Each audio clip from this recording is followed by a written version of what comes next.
اگر آپ زندگی میں اچھا انسان بننا چاہتے ہیں تو اپنی دل میں انسانیت کے لیے محبت پیدا کیجیے۔ جیسا سوچیں گے ویسا بنو گے۔ آپ کی خیالات ہی آپ کی تقدیر ہے۔ مایوسی ایک دھوپ ہے جو سخت سے سخت وجود کو بھی جلا کر رکھ دیتی ہے۔ وہ دشمن جو بظاہر دوست ہو اس کے دانتوں کا زخم زیادہ گہرا ہوتا ہے۔ اگرچہ معاف کر دینا ایک اچھا فعل ہے لیکن لوگوں کو ستانے والے کے زخم پر مرہم نہ رکھیں۔ جس کا دل خوف سے خالی ہو اس کا گھر رحمتوں سے نہیں بھر سکتا۔ اپنا غم سوچ سمجھ کر بانٹنا چاہیے۔ دنیا میں ہمدرد کم اور سر درد زیادہ ملتے ہیں۔ کڑوی زبان والے کا شہد بھی نہیں بکتا، میٹھے زبان والے کا زہر بھی بک جاتا ہے۔ سب سے بڑا جاہل وہ ہے جو گناہ سے باخبر ہوتے ہوئے بھی گناہ کر جائے۔ اندھیرے کو روشنی میں بدلنے کے لیے روشنی کی ایک ننھی سی کرن ہی کافی ہوتی ہے اور ہو سکتا ہے کہ وہ کرن آپ ہو۔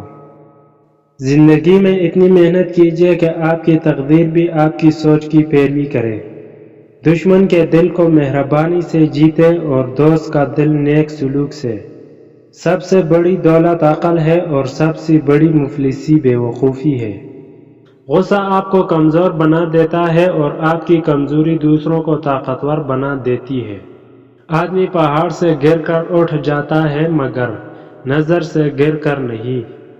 آپ لوگوں کے لیے اتنی نرم نہ بنیں کہ لوگ آپ کو نچوڑ دیں اور اتنے سخت بھی نہ بنیں کہ وہ آپ کو توڑ دیں۔ بہترین انسان وہ ہے جو دوسروں کے دل میں اتر کر اس کے دکھ کا اندازہ کر سکے۔ مطالعہ انسان کے لیے اخلاق کا معیار ہے۔ بری صحبت سے تنہائی اچھی ہے لیکن تنہائی سے پریشان ہو جانے کا اندیشہ ہے، اس لیے اچھی کتابوں کے مطالعے کی ضرورت ہے۔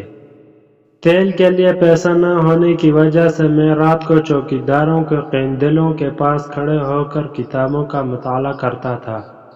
ورزش سے جسم مضبوط ہوتا ہے اور مطالعے کی دماغ کے لیے وہی اہمیت ہے جو ورزش کی جسم کے لیے۔ مطالعے سے انسان کی تکمیل ہوتی ہے۔ مطالعے کی عادت اختیار کر لینے کا مطلب یہ ہے کہ آپ نے گویا دنیا جہاں کے دکھوں سے بچنے کے لیے ایک محفوظ پناہ گاہ تیار کر لی ہے۔ 3 دن بغیر مطالعہ گزار لینے کے بعد چوتھی روز گفتگو میں پھینکا پن آ جاتا ہے۔ انسان قدرتی مناظر اور کتابوں کے مطالعے سے بہت کچھ سیکھ سکتا ہے۔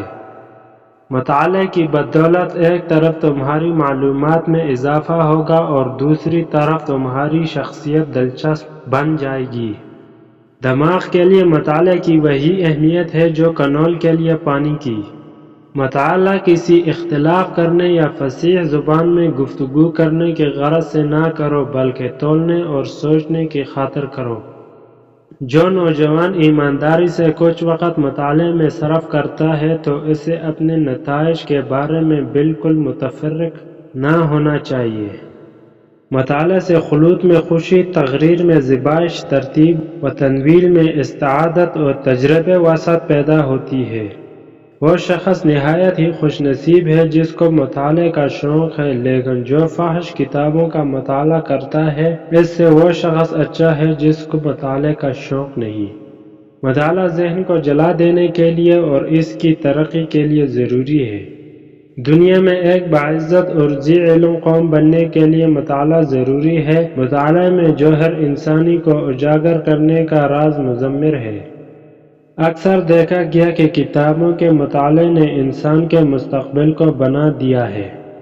تم مطالعہ اس کے لیے کرو کہ دل و دماغ کو عمدہ خیالات سے معمور کر سکو، نہ کہ اس طمع سے کہ تھیلیاں روپوں سے بھرپور ہو۔